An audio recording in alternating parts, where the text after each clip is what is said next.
Fridge मधलं पाणी पिताय? थांबा. हे पाणी तुमची तहान नाही तर तुमची पचनशक्तीच संपवत आहे. बाहेर कडक ऊन आहे, घरात आल्यानंतर एक ग्लास थंडगार पाणी घशाखाली गेल्यानंतर छान वाटतंय ना? पण मित्र हो, हे काही सेकंदाचं समाधान मात्र तुमच्या शरीरासाठी एखाद्या बॉम्ब सारखं काम करतं. आपल्या पोटात अन्न पचवण्यासाठी जठराग्नी म्हणजे डायजेस्टिव्ह फायर असतो. तेव्हा तुम्ही त्या आगीवरती एकदम बर्फासारखं थंड पाणी ओतता. तेव्हा ती आग विझते, तुमची पचनशक्ती ही शॉक मध्ये जाते. परिणामी काय होतं तर अन्न पचत नाही, ते सडतं आणि मग सुरू होतो तर भयंकर ऍसिडिटी, गॅस आणि उन्हाळ्यातला थकवा. नमस्कार, मी डॉक्टर प्रवीण पाटील. आज आपण बघणार आहोत उन्हाळ्यातील आदर्श आयुर्वेदिक आहार म्हणजे बेस्ट समर डाएट. शरीर जर थंड ठेवायचं आहे तर एसी आणि फ्रीज नाहीये तर आयुर्वेदाची मदत घ्या तुम्ही. उन्हाळ्यात खरं तर तहान शमवणारा जगातला सर्वोत्तम उपाय म्हणजे मातीच्या माठातलं पाणी. फ्रीजचं पाणी तुमच्या गळ्यांच्या शिरा आकुंचित करतं म्हणजे कॉन्स्ट्रॅक्ट करतं, पण माठातलं पाणी शरीराच्या तापमानाशी जुळवून घेतं. सर्वात महत्त्वाचं सायन्स म्हणजे माती ही नैसर्गिकरित्या अल्कलाईन असते. उन्हाळ्यात उष्णतेमुळे शरीरात जे ऍसिड वाढतं, माठातील पाणी त्या ऍसिडला न्यूट्रलाइज करतं आणि त्याचा पीएच बॅलन्स ठेवतं. माठातल्या पाण्यामध्ये नैसर्गिक मिनरल्स तर असतातच, त्यामुळे आजच तो प्लास्टिकचा कॅन आणि फ्रीजची बाटली फेकून द्या आणि घरात एक चांगला माठ आणा आणि त्यामध्ये वाळ्याचं मूळ टाकलं तर ते पाणी मात्र अमृता समानच बनतं. आता आहाराकडे वळूया. उन्हाळ्यात निसर्गातला सूर्य हा आग ओकत असतो आणि शरीरातला पित्त दोष उसळी मारत असतो. अशा वेळी जर तुम्ही तिखट म्हणजे स्पायसी, खारट, सॉल्टी किंवा आंबट म्हणजे सोर पदार्थ जर खाल्ले तर शरीरामध्ये अक्षरशः आगीचा डोंब उसळतो. मसालेदार पदार्थ जसे की गरम मसाला, मिरची, लोणची, पापड हे तुमच्या शरीरातली उष्णता ही वाढवतात, ज्यामुळे तुमच्या अंगावरती पुरळ येते, नाकातून रक्त येतं किंवा लघवीला जळजळ होणे असे त्रास होतात. आयुर्वेद सांगतो की उन्हाळ्यात मधुर,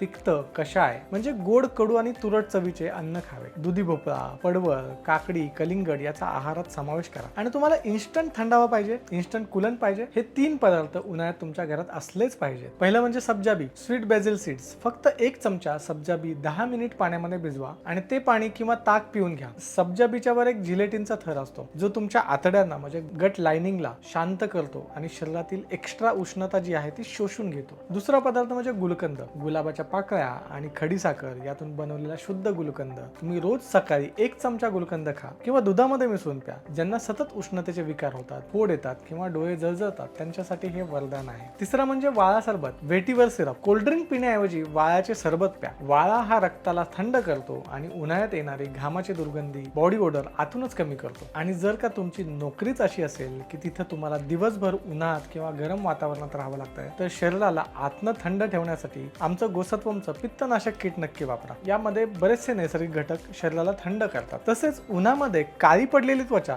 जर तुम्हाला पूर्ववत करायची आहे तर शतधौत घृत लावायला विसरू नका. मित्र हो, उन्हाळा हा त्रासदायक नाहीये, फक्त आपण निसर्गाच्या नियमाविरुद्ध वागतो म्हणून तो आपल्याला जाळतो. फ्रीजचं पाणी सोडा, माठाशी मैत्री करा. हा व्हिडिओ तुमच्या मित्रांना आणि फॅमिली ग्रुपवरती नक्की शेअर करा जे उन्हातून आल्यावरती थेट फ्रीज उघडतात. पुढच्या आठवड्यात आपण पाहणार आहोत भयंकर ऍसिडिटीवरती कायमचा उपाय. तोपर्यंत थंड राहा आणि निरोगी राहा. धन्यवाद.